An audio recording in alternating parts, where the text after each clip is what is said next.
ఈరోజు కథ అయితే చాలా ఇంట్రెస్టింగ్గా ఉంటుంది. కార్తీక్ జ్యోత్స్నకి వార్నింగ్ ఇవ్వటం, ఇక ఫ్యామిలీకి ఏం అర్థం కాకపోవటం, ఇలా చాలా హైలైట్ పాయింట్స్ ఉన్నాయి. నేను ఇదంతా సింపుల్గా షార్ట్కట్లో చెప్తాను. సో మీ అందరికీ ఇలాంటి అప్డేట్స్ కావాలంటే సబ్స్క్రైబ్ చేసుకోండి. జ్యోత్స్నతో వాళ్ళ నాన్న ఇదంతా వద్దని చెప్తాడు కదా, బట్ తను వినిపించుకోదు. చేయాల్సింది చేస్తానని చెప్పి అక్కడి నుంచి వెళ్ళిపోతుంది. నెక్స్ట్ ఏమో అందరూ హాస్పిటల్కి బయలుదేరతారు ఆపరేషన్ కోసం. జ్యోత్స్న మాత్రం తప్పించుకోవాలనుకుంటుంది. బట్ వాళ్ళ నాన్న అందరితో కలిపి జ్యోత్స్నని పంపిస్తాడు. తను మాత్రం యాగం చేయడానికి వెళ్తాడు. నెక్స్ట్ సీన్లో అయితే దీపని హాస్పిటల్లో చూపిస్తారు. ఇక డాక్టర్ వచ్చి కార్తీక్ని ఎక్కడికి వెళ్ళొద్దు, నాకు చాలా టెన్షన్గా ఉంది, ఇక్కడ ఎవరికి ఎప్పుడు నిజం తెలుస్తుందో తెలియట్లేదు అంటది. సరే ఎక్కడికి వెళ్ళనని కార్తీక్ కూడా అంటాడు. కానీ ఇంతలో వాళ్ళ నాన్న కాల్ చేసి తను కనిపించట్లేదని చెప్తాడు. శౌర్య స్కూల్కి వెళ్ళలేదని, తను మిస్ అయిందని, తన బ్యాగ్ పక్కన పడేసిందని చెప్తాడు. సో కార్తీక్ పక్కకు వచ్చి మాట్లాడి నేను వస్తున్నానని చెప్పి ఇక దీపిక అబద్ధం చెప్పి అక్కడి నుంచి బయలుదేరుతూ ఉంటాడు.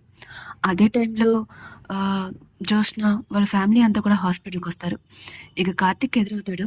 ఇంత తొందరగా ఎక్కడికి వెళ్తున్నావు అని వాళ్ళ అత్త అడుగుతుంది. అసలు నిజం చెప్పకుండా చాలా కోపంగా చూస్తూ ఉంటాడు. ఎందుకు అడుగుతున్నావు బావని అని జ్యోత్స్న రెచ్చగొడుతూ ఉంటుంది.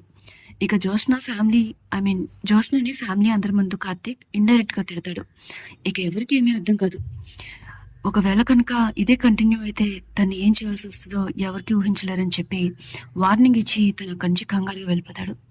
తర్వాత పారిజాతం దీప దగ్గరికి వెళ్ళి ఇంత తీరిగ్గా కూర్చున్నావేంటి, అక్కడ నీ కూతురు కనిపించట్లేదు కదా అని అంటుంది. ఇక వెంటనే దీప కూడా వెంటనే అక్కడి నుంచి వెళ్ళిపోదామని బయటకు వస్తుంటే డాక్టర్ ఎదురవుతుంది. ఎక్కడికి వెళ్తున్నావు, సుమిత్ర గారు ఆపరేషన్కి వచ్చేసారు, నువ్వెక్కడికి వెళ్ళడానికి వీల్లేదు అని డాక్టర్ చెప్తుంది.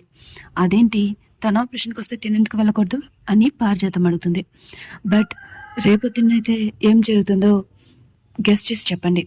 ఇలాంటి డైలీ అప్డేట్స్ కోసం సబ్స్క్రైబ్ చేసుకోండి. Thanks for watching.